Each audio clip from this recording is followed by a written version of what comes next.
안녕하세요. 저는 경기도에서 직장을 다니고 있는 미혼모입니다. 아직도 사회에서는 여자 혼자서 아이를 키운다는 것에 대한 인식이 달갑지가 않아요. 제가 미혼모로 사회생활을 하면서 피부로 와닿는 현실에 상처도 되곤 하지만 그럼에도 불구하고 소중한 아이를 키우는 일에 더할 나위 없이 보람도 느끼고 행복한 요즘이랍니다. 저는 6년 전 제게 일어난 일을 겪으며 나락으로 떨어질 뻔하기도 했지만 그렇다고 아이를 가진 몸으로 마냥 주저앉을 수는 없잖아요. 그래서 악착같이 지낸다는 것이 그만 눈 깜짝할 사이 몇 해가 지나가 버렸네요. 여러 님들의 사연을 들으면서 함께 울고 웃고 하는 시간들을 보내며 언젠가 저도 여유가 생기면 사연을 꼭 적어야지 하고 마음만 먹고 있었거든요. 그게 바로 오늘이 되었습니다.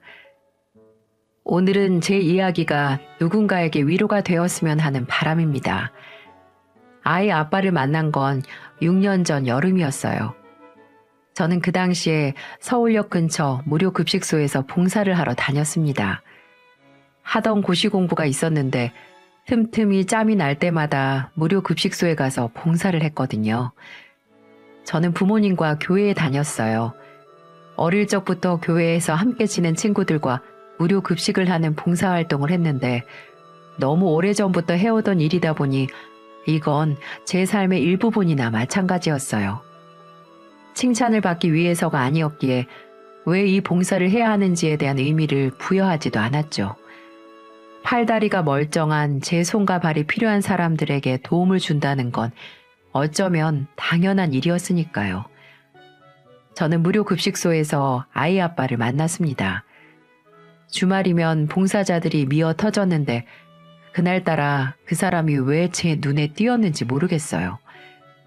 제가 배식을 돕던 날 천막 안에서 우연히 고개를 들었을 때 밖에서 생필품과 작은 우유 그리고 빵을 나눠주고 있는 남자가 보였어요.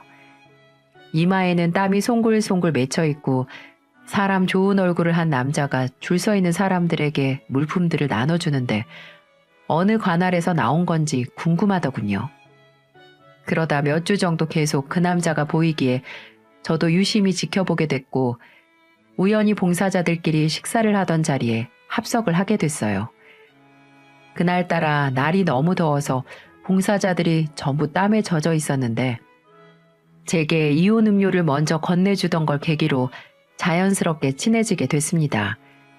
남자는 첫인상과 다를 게 없이 오히려 알고 보니 성격이 더 좋은 겁니다. 인상은 물론이고 너무 착하고 타인을 향한 배려가 제가 생각하고 살아가는 개념과 일치하는 게 많더군요. 4주 정도 됐으려나 봐요. 계속 빠지지 않고 무료 급식소에 찾아와 봉사를 하는 이 남자가 익숙해질 무렵 오늘 일정이 끝나고 커피 한 잔을 사겠다고 하더군요. 그걸 시작으로 저희는 연인으로 발전하게 되었습니다. 그런데 한 가지 걸리는 게 좀 있었어요. 막상 연애를 시작하기도 했지만 무료 급식소에 교회 친구들이 많아서 그런지 주변 시선이 좀 신경 쓰이기 시작하는 겁니다. 그렇다고 매번 하던 걸 안 할 수도 없고 한동안 고민하던 중 우리 지방으로 봉사하러 갈래? 라며 저를 보더니 남자친구가 먼저 제안을 하더군요. 종종 가는 보육원 있거든. 좀 멀긴 해도 데이트한다고 생각하고 가서 봉사활동하고 올까?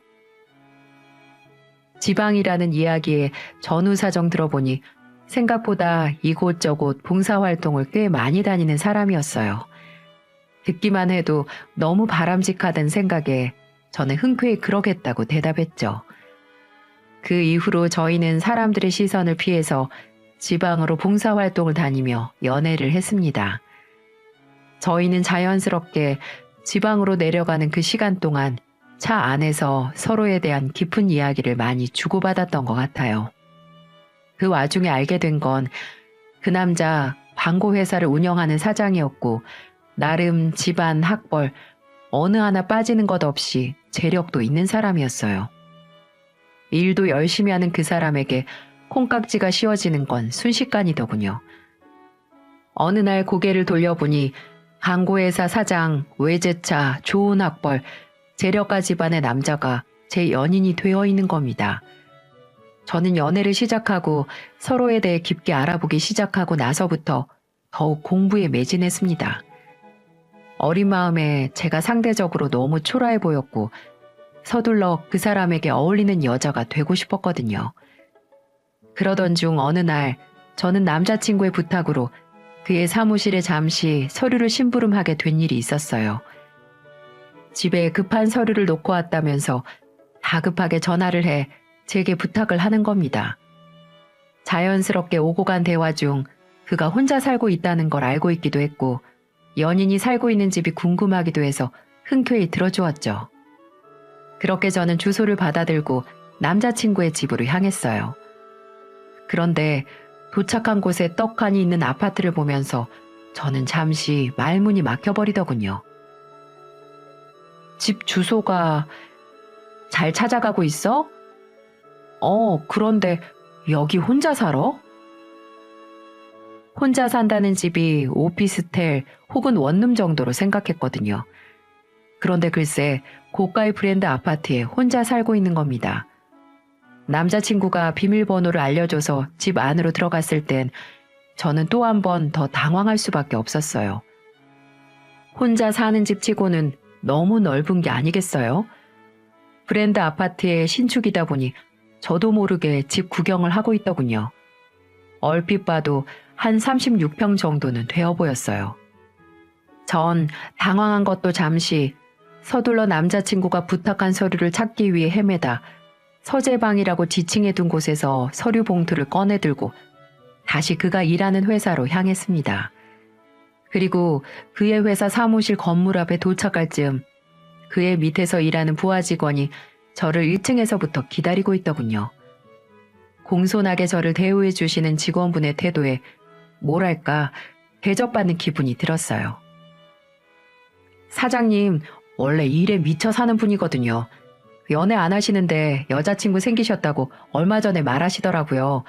엄청 궁금했는데 실제로 뵙게 돼서 반갑습니다. 앞으로 잘 부탁드립니다. 아, 네. 안녕하세요. 하며 직원분과 인사를 나누며 서류를 건네주는데 대뜸 그런 이야기를 하는 겁니다.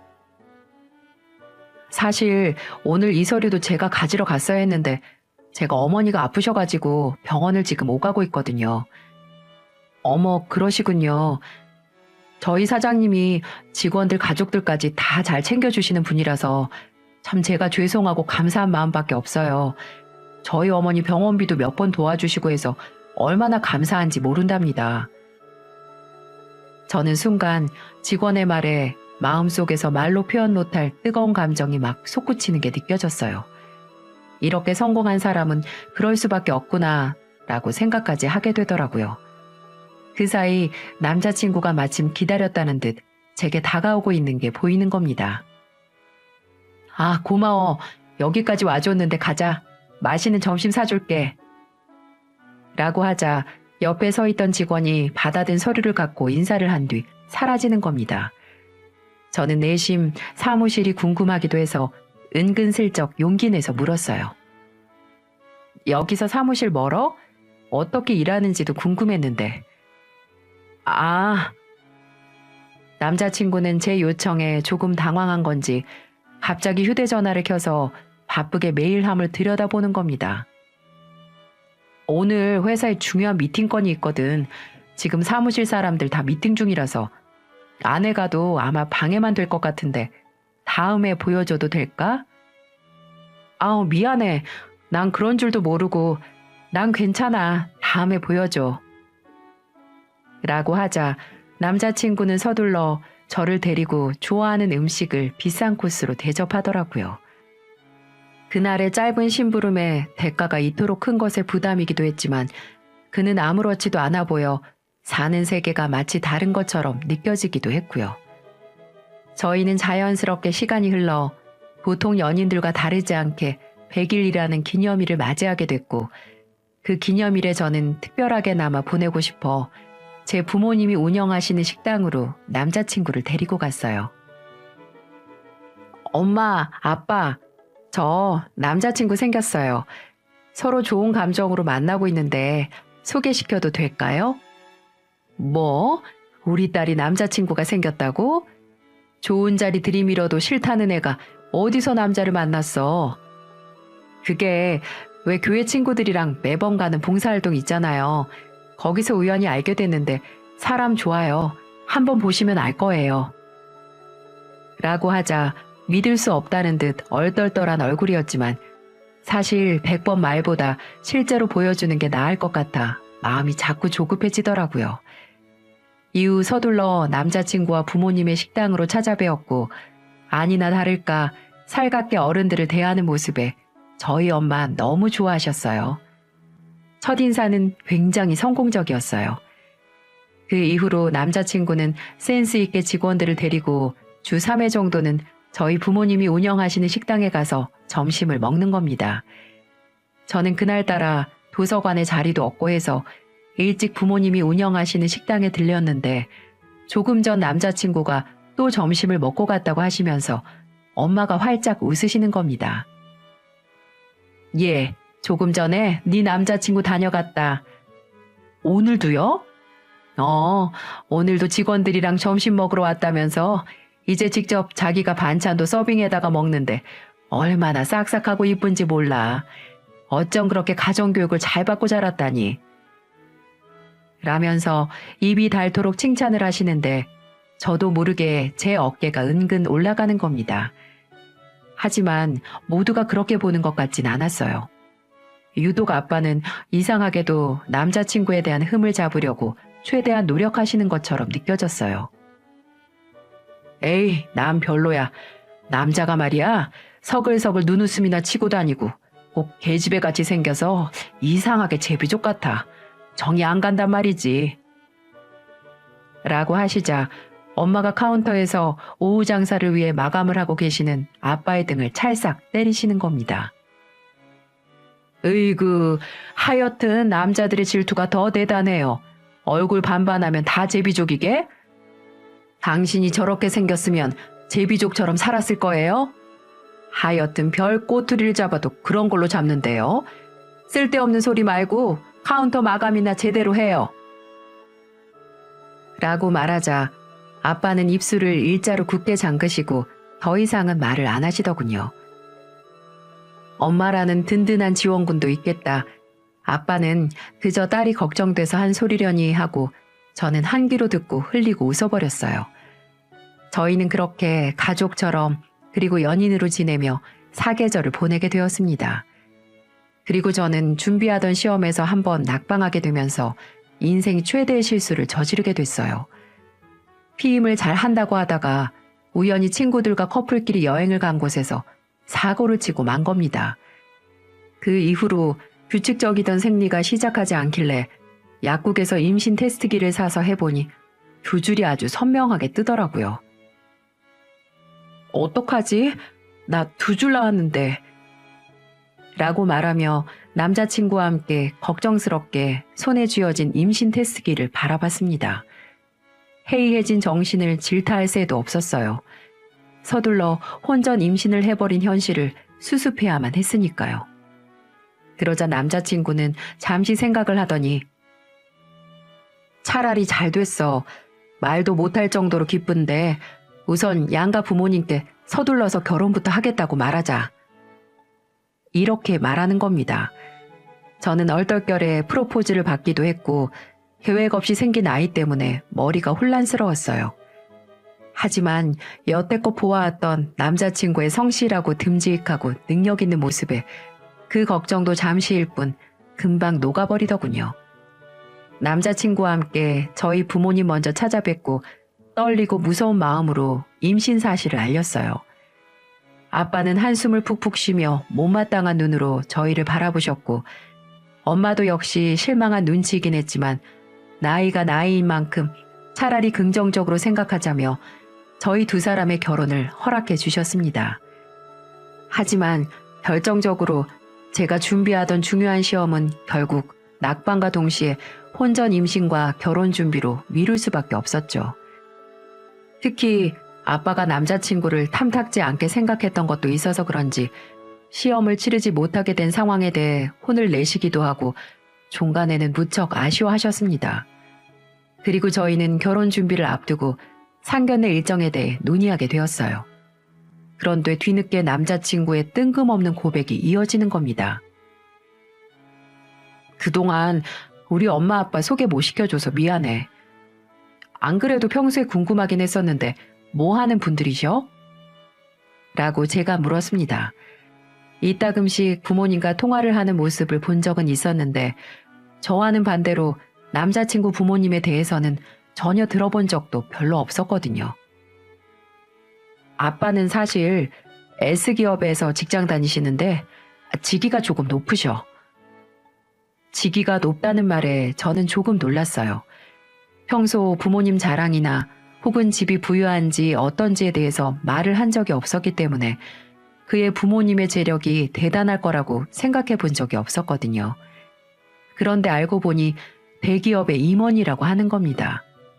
그리고 더 나아가 남자친구의 어머니는 청담동에서 헤어샵을 운영하고 계시다는 거예요. 그럼에도 불구하고 남자친구의 조금 기죽어 보이는 모습에 의아해서 물었죠. 근데 왜 그렇게 기운이 없어 보여? 너희 집이랑 우리 집이 분위기가 너무 달라서 실망할까봐 그래. 내가 워낙 외동 아들이기도 하고 부모님이랑 정이 별로 없어. 어려서부터 가정부 손에 자라서 그런가. 그래서 너한테 쉽게 소개시켜주기가 자신이 없었나 봐. 라고 하면서 한숨을 푹 내쉬더군요. 그러더니 집이 좋으면 뭐해. 난 늘 외롭게 자랐는데 나는 내 아이 낳고 내 가정 꾸리면 정말 좋은 아빠 그리고 세상에 둘도 없는 네 편이 될 거야.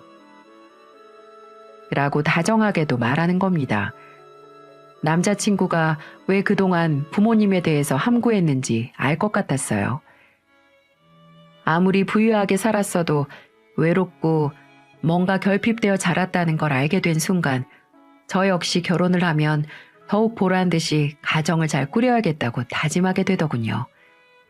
얼마 가지 않아 저희는 그렇게 상견례 자리를 만들게 되었고 드디어 그날이 다가왔습니다. 양가 부모님이 마주한 순간 서로가 좋은 느낌이었고 분위기마저 좋았던 것 같아요.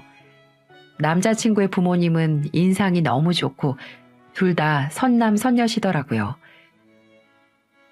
얘가 좀 외롭게 커서 연애도 안 하고 그러기에 나이 어느 정도 차면 마선이나 봐서 결혼시키려고 했는데 어찌 용케 여자를 만났네요. 그래도 어쨌든 혼전 임신하게 된 부분은 부모로서도 죄송한 부분이니 먼저 사과드립니다. 라고 정중하게 말하는 남자친구의 아버지 모습에 저희 부모님도 그나마 조금 얼었던 마음이 사르르 녹으셨나 봐요. 혼전 임신에 대해서는 그 이후로 더 이상은 문제 삼지 않으셨거든요. 더 나아가 서둘러 결혼식 이후 신혼집 등등 어떻게 진행할지에 대해 구체적으로 먼저 말을 꺼내셨습니다. 신혼집은 어디로 해줄까? 라고 그의 어머니가 묻는 순간 저는 놀란 얼굴로 손사래를 쳤습니다. 다른 곳으로 신혼집을 알아봐 준다는 말에 무척 부담스럽더군요. 지금 남자친구가 사는 집도 세 식구 살기 넓은 평수였어요. 따지고 보면 제가 채워 넣어야 하는 혼수만 해도 대충 머릿속으로 그려 넣어 보니 금액이 몇천 단위가 넘어가는 겁니다. 여자친구랑 얘기했는데요. 지금 제가 사는 아파트에서 신혼집을 차리는 걸로 상의했어요. 집은 따로 알아봐 주실 필요 없습니다. 라고 말하자 그의 어머니가 조금 아쉽다는 듯 고개를 끄덕이는데 그 표정이 아직도 잊혀지지가 않네요. 미안해서 어쩌지? 홀몸이 아니라 부담스러워서 그러니?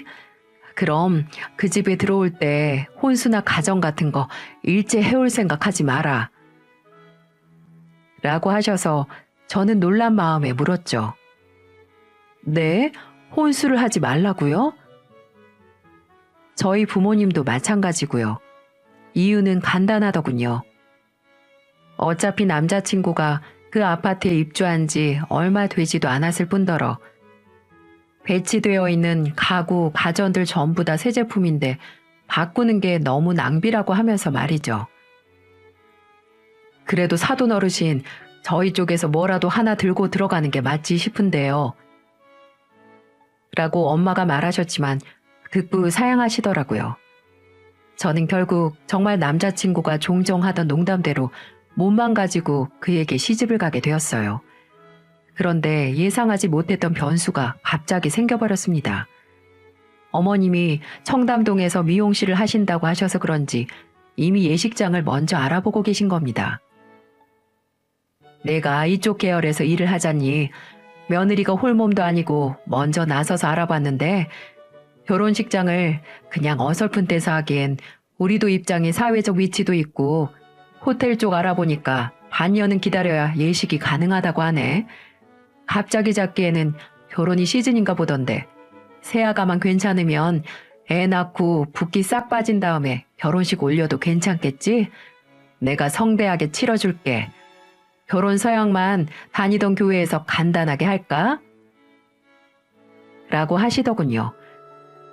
저희 부모님과 저는 거기까지 미처 생각지 못한 부분이어서 그런지 당황스럽기도 했고 또 배부른 상태에서 예식장 들어가는 게 상상도 가지 않아 얼결에 그렇게 하는 게 좋겠다고 대답했습니다. 아이 낳고 서둘러야겠네요. 결혼 서양만 하면 젊은 애들이라 서운할 것 같기도 하고. 라고 저희 아빠가 말하시자 시부모님 두 분이서 고개를 끄덕이시며 대충 넘어가시는 부분에서 아빠는 나중에 굉장히 불만스러워 하셨어요. 양가 상견례를 끝으로 저는 마침내 남자친구의 집으로 입성하게 됐습니다. 거창하게 결혼식, 혼수, 예물, 예단 이런 거 머릿속에 가득 채워놨는데 정신 차려보니 아무것도 한 건 없고 몸만 딸랑 남자친구 집에 들어와 있더군요. 홀몸도 아니고 임신 증상이 시작된 이상 뭔가 이상하다고 생각할 겨를도 없었어요. 전 제가 임신을 해서 호르몬에 지배당해 예민한 거라고 여기기 바빴어요. 가령 남자친구의 서재방 한편이 금고로 되어 있었는데 자물쇠로 꽁꽁 잠겨 있었고 그 안에 있는 게 뭔지 알려주질 않더군요. 저는 연애하면서도 그 사람이랑 싸워본 적이 별로 없어서 그런지 왠지 불화를 만들고 싶지 않아 왜 알려주지 않냐고 따지고 들 생각도 하지 못했던 것 같아요.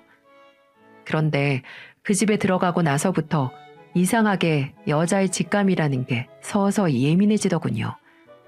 이상하게 연애할 때부터 한 번도 문제없이 지금까지 일사천리로 뭔가 진행됐는데도 불구하고 제 마음이 굉장히 불안한 겁니다. 아니나 다를까 그 집에 들어간 지 한 달 만에 남편이 이상하게 초조한 모습을 보이더군요. 여보, 급하게 사무실 이전을 좀 해야 해서 내가 당분간 집에 못 들어갈 것 같아. 뭐라고? 갑자기? 무슨 일 있어? 아니, 그런 건 아니고 지방에 일도 좀 있어서 혹시 내가 연락이 안 되더라도 걱정하지 말라고 미리 말해두는 거야. 관광공사 광고를 입찰해야 하는데 과정을 설명하자니 좀 복잡하네. 혼자 있을 수 있겠어? 좀 그러면 친정 가 있을래? 라고 다정하게 제 걱정을 하는 남편에게 또 저는 오히려 걱정 말고 일 잘 마무리하고 오라고 대답했죠. 해묻지 못했던 걸 이제 와서 후회하게 되네요. 그러고 며칠 뒤 정말 말 그대로 남편이 연락이 안 되는 겁니다. 사무실 위치는 알지만 이전한다고 했지 또 어느 지방에 가 있는지를 모르잖아요. 어쨌든 그의 말만 철석같이 믿고 하루하루 보내고 있는 어느 날 졸음이 쏟아져서 거실 한편에 소파에 모로 누워 낮잠을 자고 있었어요. 느닷없이 초인종이 울리는 겁니다. 웬만해서는 연달아 울리는 법이 없는데 현관문을 누군가 쿵쿵쿵 두드리는 살벌한 소리에 저는 현관으로 나갔어요. 여기 김현철 씨 댁 맞습니까? 라고 낯선 사람이 남편의 이름을 부르는 목소리에 깜짝 놀라 누구세요? 라고 물었더니 경찰서에서 나온 형사입니다. 라고 하는 겁니다. 무슨 일이세요? 그 사람한테 무슨 일 생긴 건가요? 저는 덜컥 겁을 집어먹고 문을 반쯤 열고 신분을 확인하니 정말 형사들이 맞더라고요. 혹시 사고라도 난 게 아닌가 해서 걱정스러운 마음에 무슨 일이냐고 물었더니 정말 예상 못한 말들이 그 사람들의 입에서 술술 흘러나오더군요. 김현철 씨, 지금 집에 없는 거 맞죠? 사기 및 여러 가지 죄목으로 수배 중이고 긴급 체포건으로 나왔습니다. 혹시 집에 남편분 오시면 자수하라고 권하세요. 네?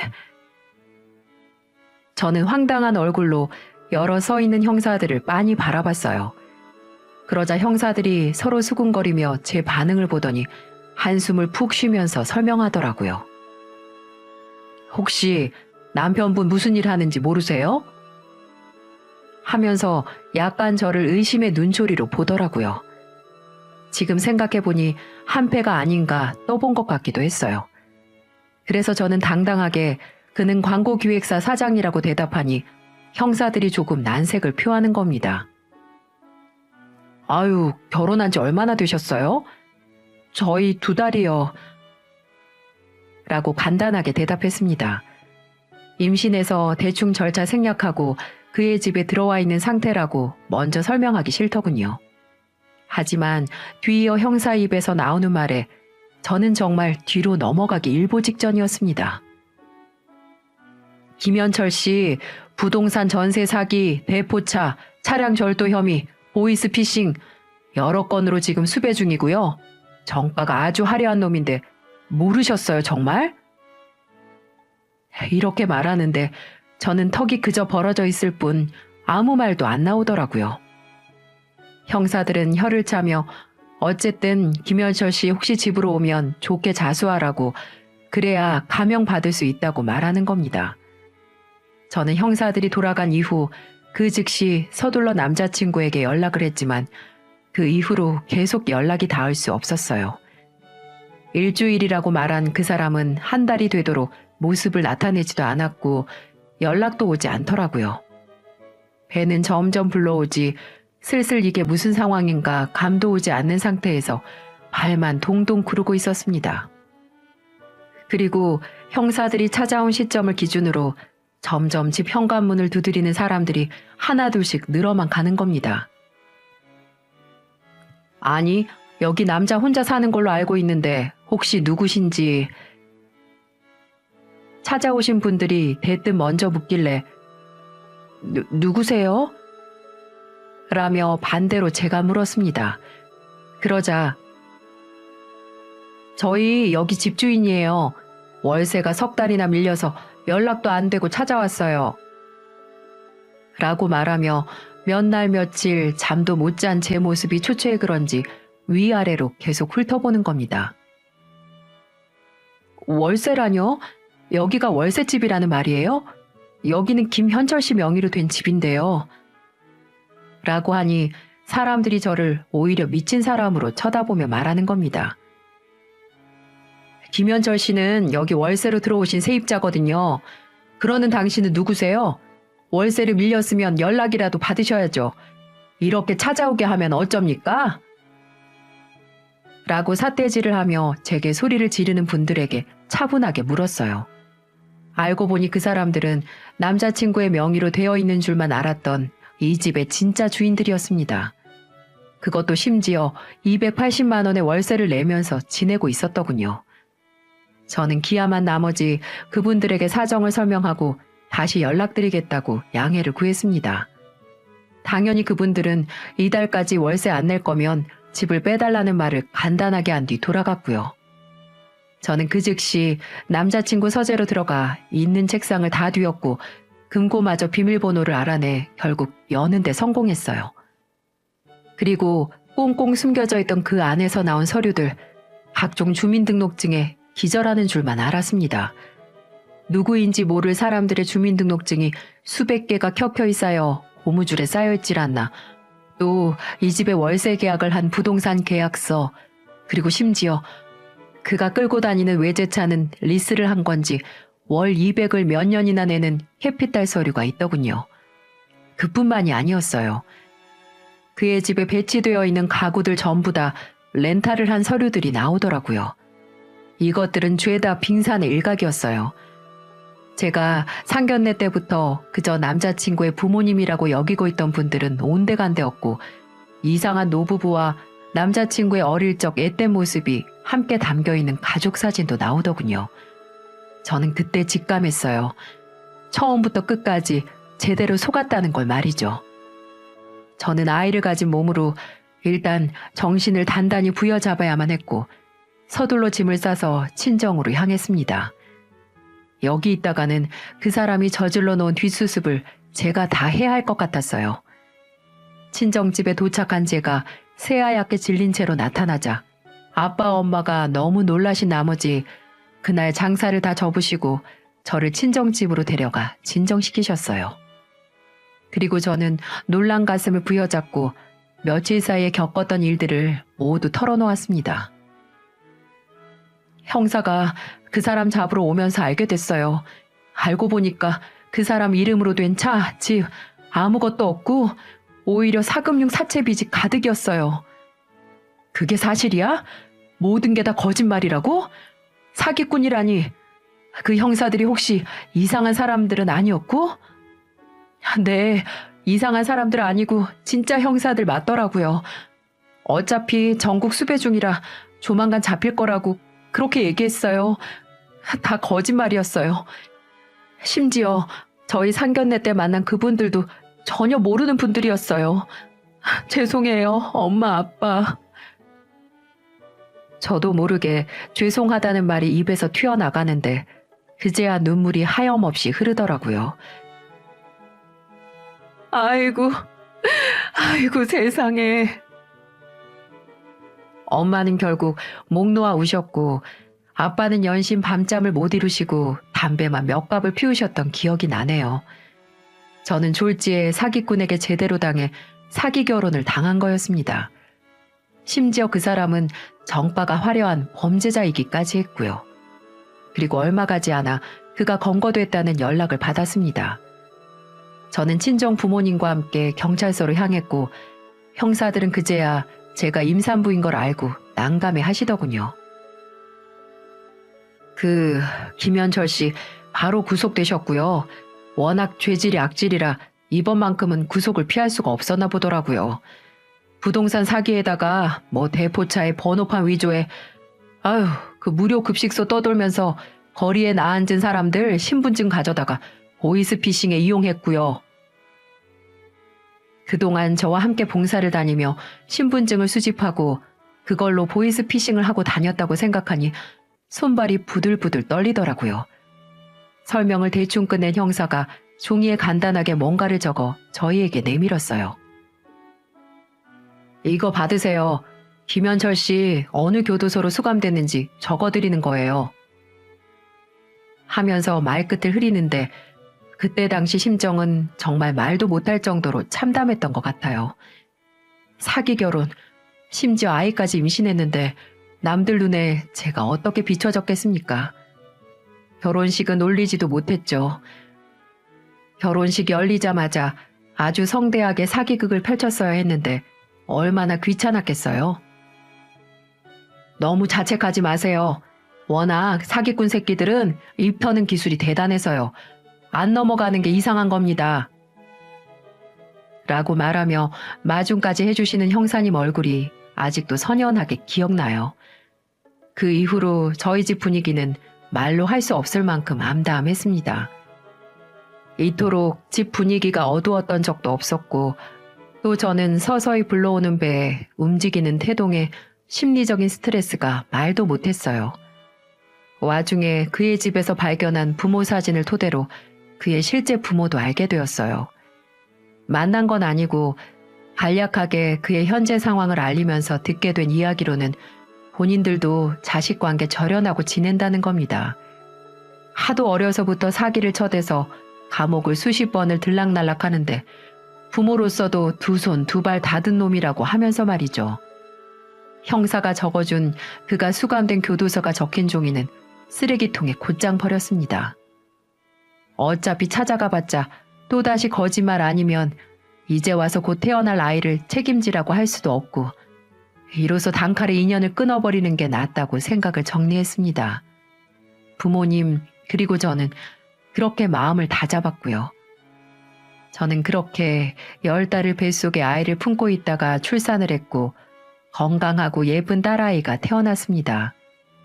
막상 갓난아이가 베넷짓을 하고 옹알거리는 걸 보니 그동안 겪은 말도 안 되는 일들은 마치 현실 감각도 떨어질 만큼 멀어져만 가더군요. 다행히도 딸아이는 전 남편 하나도 닮은 곳 없이 저를 빼다박았어요. 그 이후로 친정 부모님은 제가 아이만 낳고 가만히 눌러앉아 있는 걸 보다 못한 나머지 먼저 제안을 하셨습니다. 너 하던 공부 얼른 다시 시작해라. 1살 더 먹기 전에. 아직 아기가 어려서 힘들어요. 엄마랑 아빠가 잘 봐줄 테니까 일단 합격이나 해. 그리고 나중에 갚아. 너 이렇게 아이 낳고 눌러앉는 꼴 부모로서 보기 싫다. 라고 하시며 제가 임신 때문에 미뤄두었던 공무원 시험 준비를 다시 하라며 적극 밀어주셨습니다. 저는 그렇게 악착같이 밤이고 낮이고 공부해서 어떤 직업을 갖게 됐냐면 바로 경찰이 되었습니다. 제가 그 당시에 준비했던 시험이 바로 경찰 공무원이었거든요.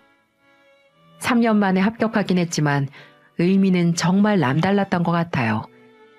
민중의 지팡이가 된 이상 저도 겪은 이 아픔을 많은 사람들이 겪게 하면 안 되겠다고 생각했어요. 전 남편 같은 사기꾼들을 싹 다 잡아 쳐넣겠다는 각오를 매일매일 하고 살았던 것 같아요.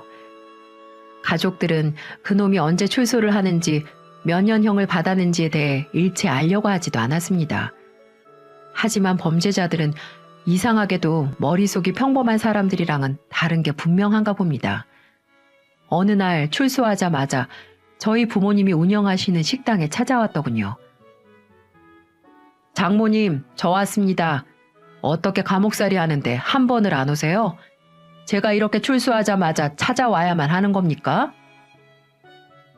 하면서 아주 뻔뻔하게 식당으로 들어서는 그 사람을 보며 엄마 아빠는 굳은 얼굴로 황당하게 바라보기만 하셨대요. 이 새끼가 너 여기가 어디라고 와? 당장 안 꺼져? 라고 아빠가 대뜸 쟁반을 들고 그 사람을 향해 달려들었다고 하더군요. 그러자 그놈이 아주 뻔뻔하게 굴더라는 겁니다. 아니, 처음에는 인상 좋다, 사위가 능력 있어 좋다 그러실 땐 언제고 이제 와서 왜 이러세요? 사람이 사업하다 보면 잘못해서 한번 들어갔다 나올 수도 있지. 뭘 그런 걸 가지고 이렇게 개거품을 무시냐고요. 그게 무슨 사업이야? 이 범죄자 새끼가. 당장 꺼져. 너 내가 사기 결혼으로 우리가 다시 쳐넣을 줄 알아. 무슨 말씀을 그렇게 하세요. 그래도 애 아빠인데. 뭐? 애 아빠? 이게 아주 미친놈 중에 상 미친놈이구만. 허이구.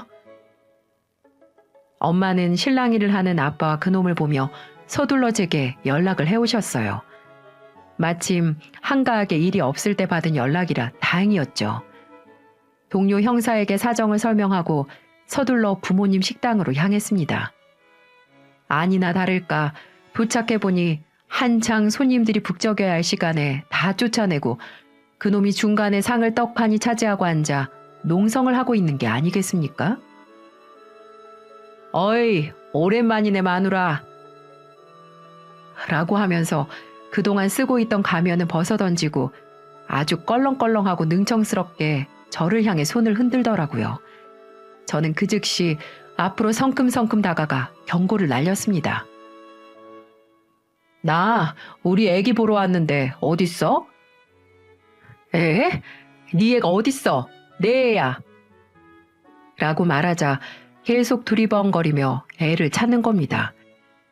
지 애가 몇 살인 줄 인지도 안 된 놈이었어요. 이 시간에 식당에 애가 있겠습니까? 당연히 어린이집에 갔을 거라고는 생각도 못하는 놈이었어요. 당장 꺼져. 한 번만 더 나타났다가는 진짜 사기 결혼으로 확 쳐넣을 테니까. 라고 말하자 의자를 박차고 일어나 발로 식탁을 차는 겁니다. 이놈 본성이 제대로 보이더군요. 이게 어디서 한 번도 면회도 안 오냐니. 야, 내 돈으로 1년 동안 데이트하고 호의호식했으면 당연히 옥살이하는 서방 뒷바라지를 좀 해야 하는 거 아니냐? 그때는 좋다고 해벌쭉 침 질질 흘리면서 따라다닐 땐 언제고. 이게 어디서 서방님 보자마자 확 하면서 손을 치켜들길래 저는 본능적으로 치켜올린 그 사람 손을 잡아 뒤로 꺾었습니다. 짧은 연애에 본인 사기나 칠 생각이나 했지 제게 어떤 경력이 있는지 그 사람은 알 리가 없었거든요. 저는 경찰이 되기 위해 어려서부터 합기도 태권도 유단자였고 여러 무술에 능했습니다. 여자로서 혼자 몸을 지킬 정도는 됐어요. 팔이 뒤로 훅 꺾이자 벼랑간 겁을 집어먹은 놈이 횡설수설 하더군요. 뭐야? 이거 안 놔? 저는 그 자리에서 등짝을 발로 한번 후려 갈겼습니다. 정신 차리라는 의미, 그리고 제 부모님과 제가 당한 일들에 대해 좋게 넘어가는 정도로 이 정도면 대인배죠. 이거 보여? 라며 멱살을 잡아 의자에 앉혀놓고 곧장 제 경찰 배지를 꺼내들어 보였습니다. 이게 뭐야? 경찰? 너 경찰 됐어? 가짜 아냐? 보다시피 경찰 됐고 너처럼 위조해서 사기 쳐먹고 살진 않으니까 내 명함 네 주머니에 꽂아줄게. 언제든지 다시 깜빵살이 하고 싶으면 찾아오던가. 라고 말하자 놈의 동공이 미친 듯이 흔들리는 게 보였어요. 제가 시험 공부하는 건 알았지만 그냥 공무원 시험인 줄 알았지 경찰 시험인 줄은 몰랐던 겁니다. 한 번만 더 여기 나타나면 그때는 그냥 이렇게 안 끝난다. 라고 말하자 주춤거리며 일어나 헝클어진 온 매무새를 다 잡고 서둘러 꽁지 빠지게 식당에서 도망쳐 나가더군요. 아휴. 엄마는 연신 카운터에서 눈물을 닦고 계시고 아빠는 지친 기색이 역력하셨어요. 엉망으로 난장판이 된 식당 한편을 저는 조용히 정리하며 부모님께 또 죄송스러운 마음에 고개를 들지 못했습니다. 그렇게 그놈은 그 이후로 우리 곁에 얼씬도 하지 않았습니다. 제가 경찰이 된 걸 안 이상 놈이 제게 다시는 나타나지 못할 걸 확신했는데도 부모님은 그 이후로도 계속 불안해하셨어요. 저는 다시 나타나면 오히려 감옥에 쳐넣을 생각만 하고 있었거든요. 그런데 부모님은 결국 식당을 다른 도시로 이전하는 걸로 선택하셨습니다. 이건 오로지 아이를 보호하기 위함이었다고 아직도 말씀하시네요. 범죄 경력이 화려한 놈이라 언제든지 다시 나타나 아이를 핑계로 위협을 가할 수 있으니까 애당초 싹을 자르겠다는 이유에서였습니다. 저희가 도망가는 모양새는 정말 인정하기 싫더군요. 그렇지만 저는 그놈 주머니에 제 명함을 꽂아 넣은 이상 직장을 옮기진 않았습니다. 열심히 범죄자 놈들을 쳐넣는 것에 혈안이 되었고 실적도 아주 높은 형사가 되었거든요. 그리고 그놈은 언젠가 다시 재범을 일으킬 확률이 크기 때문에 저는 눈에 쌍심지를 켜고 놈의 발자취가 될 사건이 있다면 오히려 눈여겨보곤 합니다. 아니나 다를까 다른 죄목으로 얼마 전 또 감옥살이를 하고 있는 그놈 소식을 알게 되었네요. 제 손으로 꼭 쳐넣고 싶은 마음이 굴뚝 같다랄까요? 제가 그놈 만나면서 직접 당했던 수법 때문인지 이제는 그런 비슷한 부류의 범죄자 냄새도 기가 막히게 잘 맞는답니다. 한단지보라는 말이 있잖아요. 자기가 지켜야 할 본분 모르고 남의 신분 흉내내다가 모든 거 다 잃는 머저리들, 결국 인생 송두리째 다 잃게 되는 거죠. 제가 당한 것들을 생각하면 스스로가 안쓰럽다가도 저보다도 더 상처받으셨을 부모님을 생각하면 나오려는 눈물이 쏙 들어가네요. 고단한 하루를 마치고 저녁에 아이가 곤히 잠든 모습을 보면 날선 마음도 사르르 녹아들곤 합니다. 요즘에는 그때를 생각해보면 제가 오늘날 경찰이 되려고 해서 그런 일을 겪은 건가 싶기도 하고요. 제가 겪은 사연 참 기구하죠. 그럼에도 불구하고 저는 매일을 보람차게 보내는데 온 힘을 쏟고 지냅니다. 어쨌든 저는 그 일을 발판 삼아 더욱 훌륭한 경찰이 되기로 작심했고 그 마음과 노력은 아직도 변함이 없거든요. 저는 앞으로 어떤 시련이 다가와도 이건 제가 올라가야 할 목표 앞에 주어진 미션이라고 생각하고 살려고 합니다. 지금까지 저의 긴 사연 들어주셔서 정말 감사합니다.